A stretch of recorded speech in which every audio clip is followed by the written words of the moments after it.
We spend so much time, like, just absorbed in stories, Yeah. right? Movies and books and, I mean, even just endlessly scrolling through social media. Yeah. It's crazy how our brains are just wired for narratives. Yeah, you are. But what if we could use that same power of stories to, like, boost our sales numbers? That's what we're diving into today. Okay. All the sources you gave me on using storytelling and especially metaphors, and then some really interesting questioning strategies, too, in sales. Yeah, it might seem surprising, but like the psychology behind it is fascinating. Yeah, it is. And some of it's so counterintuitive. Yeah. Like, I was blown away to read that starting a sales pitch with just a ton of questions Right. can actually backfire. It makes sense when you think about it. Like when we feel bombarded with questions, especially by somebody we don't trust yet, Yeah. our defenses go up. So we, like, clam up and we're not even truthful. Yeah. There was that example about the financial advisors in Beverly Hills, and their wealthy clients just wouldn't open up about their finances because of all the intense questioning. Exactly. It just creates like a distrust right from the start. Yeah. But what's interesting is that you can actually build trust and get people to be more honest with you by using what are called negative questions. That's what I thought was so interesting. Yeah. It seems so counterintuitive. It is a little bit. So instead of saying, like, do you need life insurance? Right. It's, why do you want life insurance? Exactly. How does that even work? It kind of subtly shifts the dynamic. Okay. So instead of me as the salesperson pushing the product, Right. I'm asking you to justify your need. Hmm. So you have to like articulate your motivations for wanting this thing. And that process of almost like self-persuasion Okay. can actually lead to a stronger commitment to the purchase. So they're, like, convincing themselves by answering your question. Exactly. That's so clever. Yeah. Okay, hold on. Let's rewind a bit. Even before we get to the questions, the sources really emphasize just the power of stories in sales. Yeah. Like, why are they so effective? Stories tap into something primal in us. Hmm. You know, our brains are wired to process narratives differently than factual information. I guess so. You think about it, you're more likely to remember a vivid story than a list of product features. Definitely. Right. A good story just sticks with you. Yeah. Like, the source even had this anecdote about an executive who booked a sales seminar, like, 18 months in advance, Wow.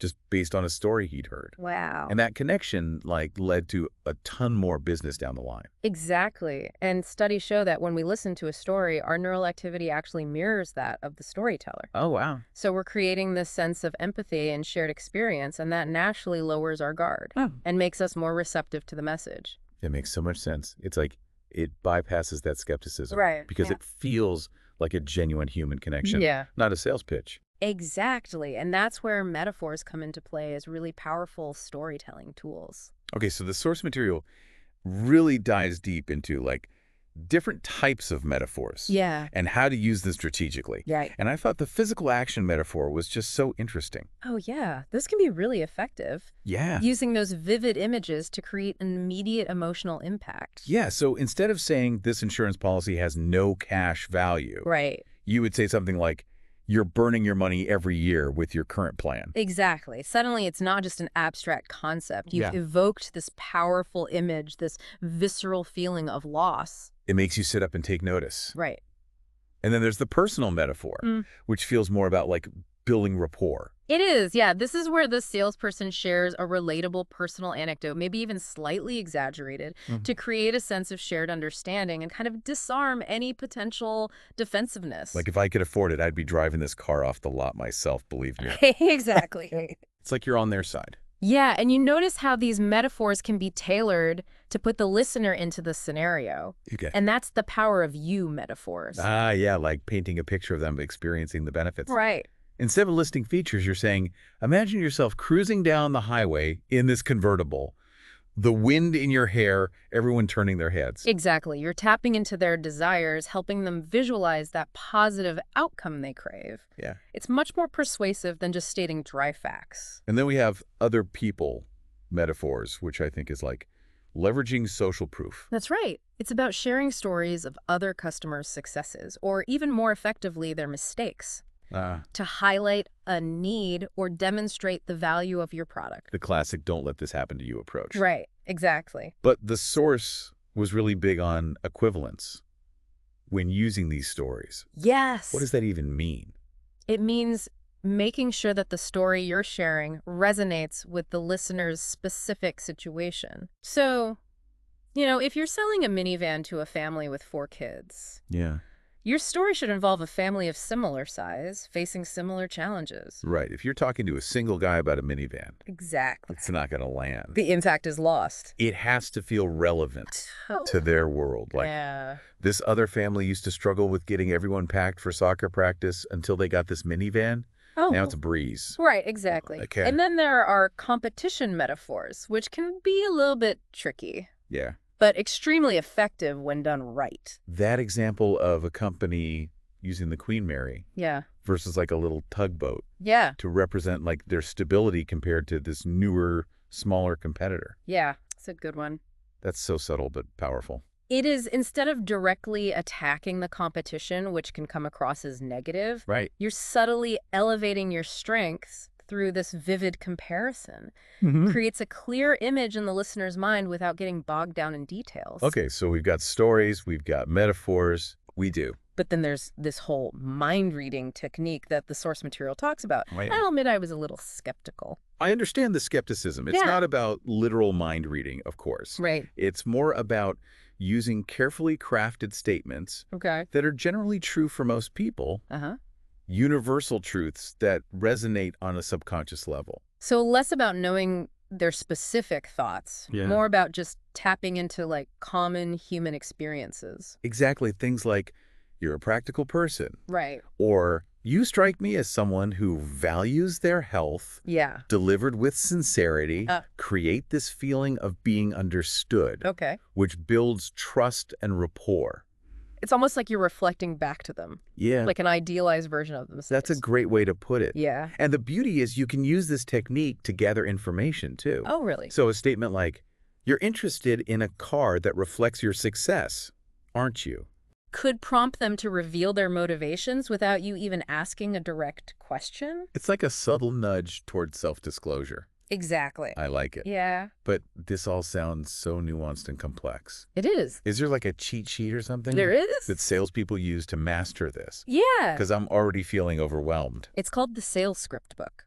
Yeah. Now, before you picture salespeople robotically reading from a script, Oh, no. that's not what this is about. That would be a disaster. Yeah.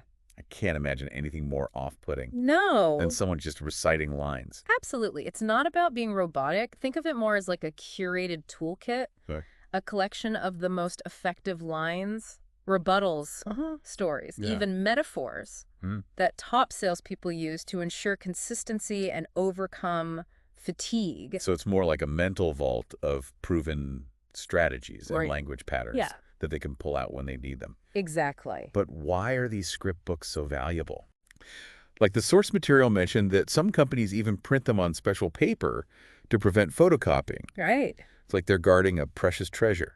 They are. It's because these books contain the distilled wisdom and experience of the best salespeople in the company. Okay. Imagine if your competitors got their hands on your top performers' most effective lines and strategies. Yeah, that would be bad. It would be a huge advantage for them. So they're protecting their IP, Yeah, their sales secrets. exactly. But even for individual salespeople, Yeah, just having those winning phrases ready to go, right, especially when you're tired or hit with an unexpected objection. right. You're flustered. That could be huge. It can be a game changer. So what we're learning is that success in sales isn't just about knowing your product. No, It's about mastering this whole art of persuasive communication, it is. using stories, Yeah. metaphors, Uh-huh.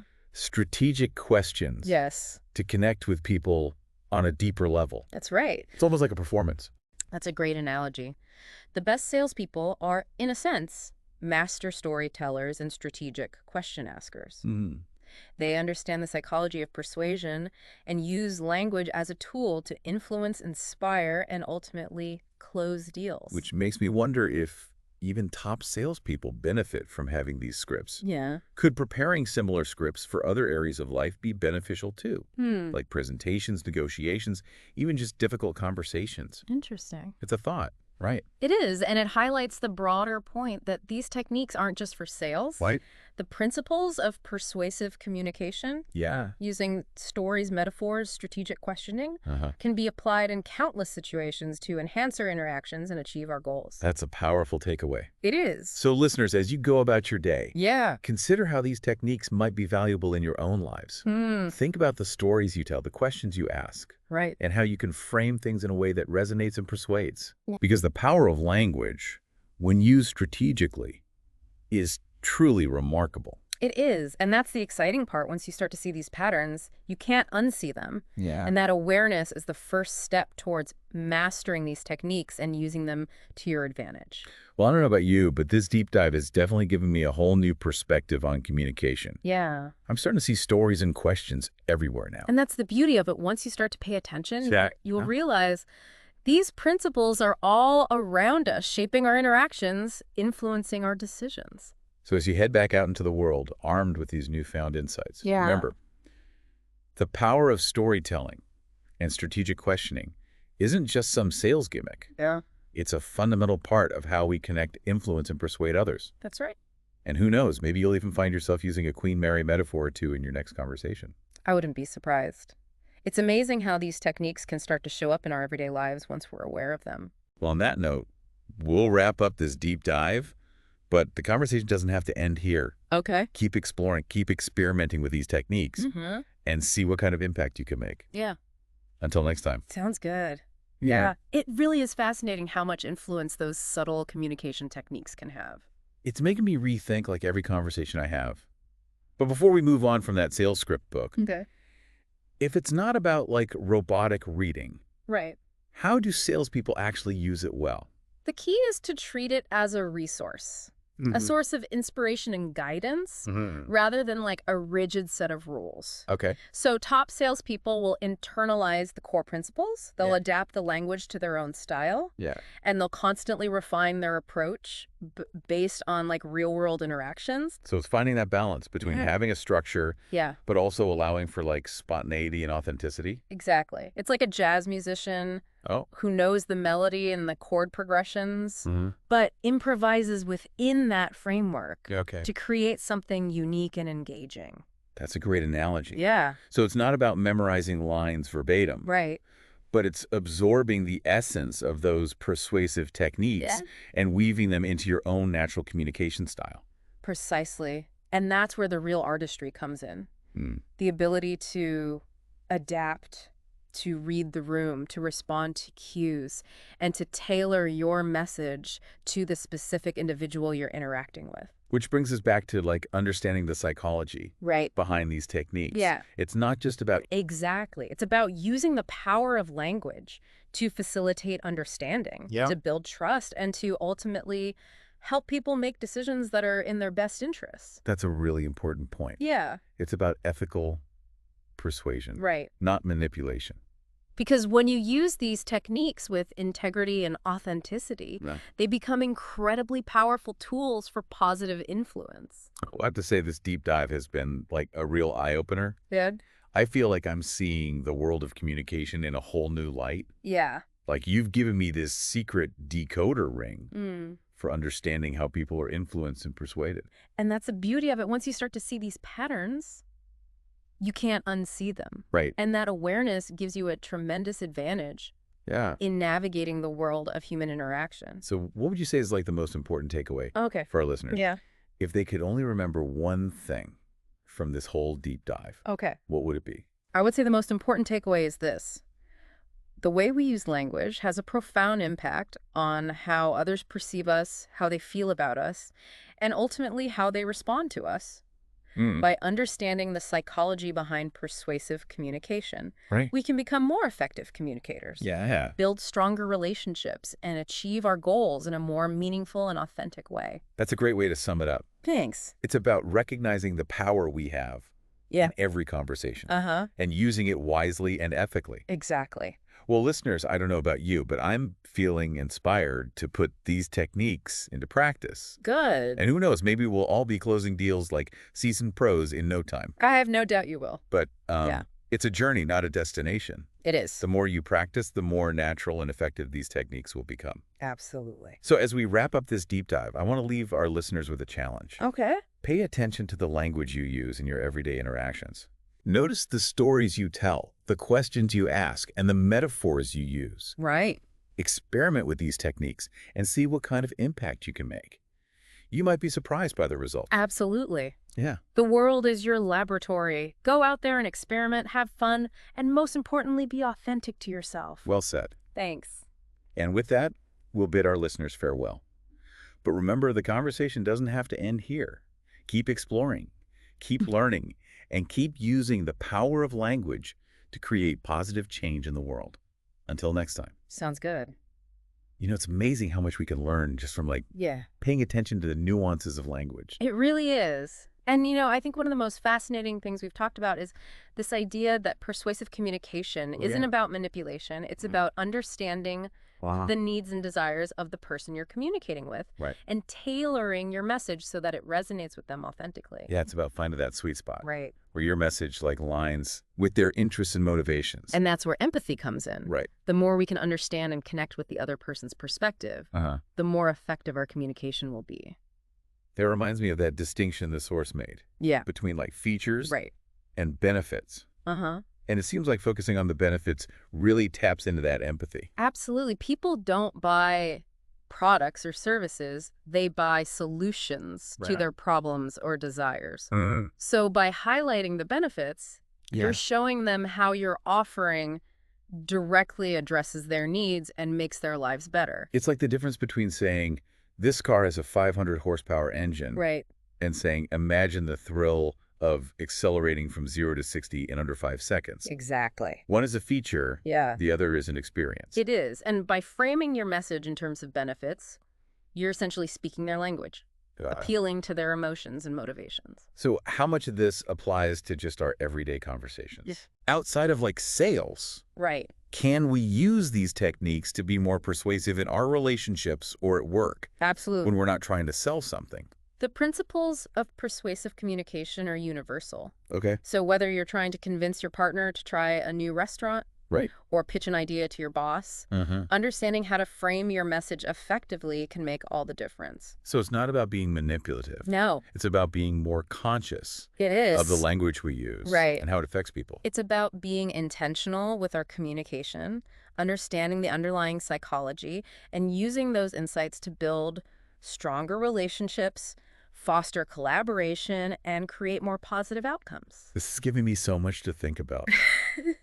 I feel like I have all these new tools I can use to communicate better in all parts of my life. And the more you practice and experiment with these techniques, the more you'll refine your skills and discover what works best for you in different situations. So we've covered a lot of ground today. We have. Stories, metaphors, the right questions to ask. We did. But this is just the beginning. Right. We want you to take these ideas and use them in your own lives. Go out there and try it. Pay attention to how you talk to people. Notice the stories you tell, the questions you ask, the metaphors you use. Yeah, play around with it a little bit. Experiment and see what happens. Right. You might be surprised. You might be. Remember, being able to communicate persuasively is valuable. It is. It can help your relationships, your career, your impact on the world. It can. As you explore and refine your skills. Yeah. We hope you find that language is not just effective, but also really rewarding. It can be. It's been great having you all along in this deep dive. Yeah, thanks for having me. And keep those Queen Mary metaphors handy. Until next time.